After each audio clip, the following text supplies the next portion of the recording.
Tivemos aí um caso muito sério de recall da GM, né? A GM lançou aí, tem mais ou menos 19 mil carros produzidos e tal, e eles tiveram um problema num sistema de gerenciamento do motor, que gerou 2 incêndios, pelo menos que a gente tem registrados e tal. Eu sei que é muito ruim quando a concorrência, quando o mercado de uma maneira geral sofre um impacto disso, que é ruim para todo mundo. Mas eu queria saber o seguinte, isso para vocês, qual é o impacto que isso causa? Quer dizer, essa questão desse principal concorrente aí ter um problema tão sério nesse primeiro momento?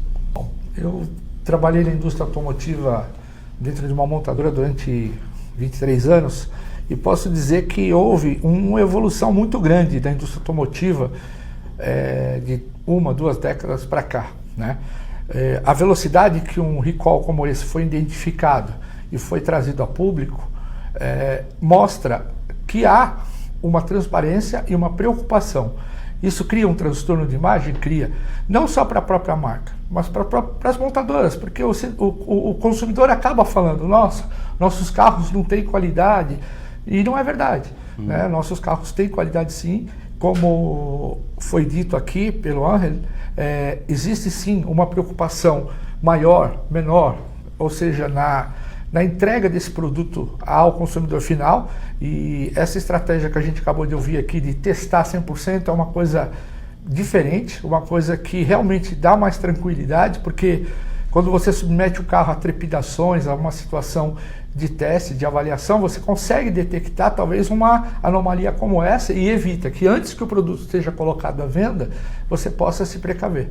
Mas, fixando aqui na pergunta, é uma evolução. A gente entende hoje que as montadoras no Brasil estão muito mais maduras para chamarem um recall e assumirem um recall perante a sociedade. Isso é muito bom. Uma pergunta para o Ramalho. Em relação à segurança, quer dizer, no Brasil a gente tem melhorado a segurança dos carros, né? Quer dizer, você tinha antes só cinto de segurança, depois vieram os airbags obrigatórios e tal. Está chegando aí uma nova legislação mais rígida, né, em relação à segurança. Mas, por exemplo, a gente não tem no Brasil ainda, o HB20, por exemplo, tem numa versão de topo a câmera traseira, né? Nos Estados Unidos, por exemplo, se eu não me engano, a partir do ano que vem já vai ser obrigatória a câmera traseira para você evitar, por exemplo, atropelamento de criança ou colisão em pequenas manobras e tal, né? O que a gente pode esperar das montadoras aí para os próximos anos em termos de evolução de segurança para o motorista e para quem está do lado de fora do carro, para o pedestre, que não necessariamente sejam obrigatórias por lei? Olha, em 2011 começou a introdução do airbag ABS como obrigatório nos automóveis brasileiros, né? Nós do Observatório Nacional, nós somos contra qualquer coisa que proíba ou obrigue, né? Porque você sempre cria um problema para o outro lado. Mas foi uma conversa muito interessante que nós tivemos com a Canfávia na ocasião e foi introduzido o ABS, o airbag em todos os automóveis. Então de 2011 a 2014 houve uma mudança. Então hoje você não consegue comprar um carro no Brasil, seja importado ou fabricado aqui, que não tenha esse dispositivo.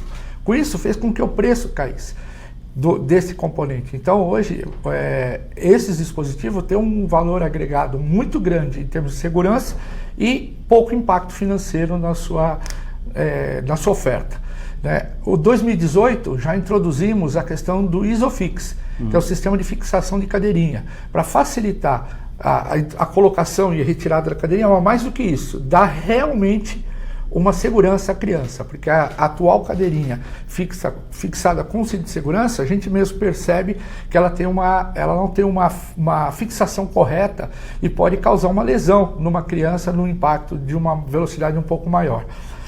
Quando a gente vê chegando agora com a Rota 2030, que foi o acordo feito entre a indústria e o governo, há um acordo de introdução de novas tecnologias até 2030.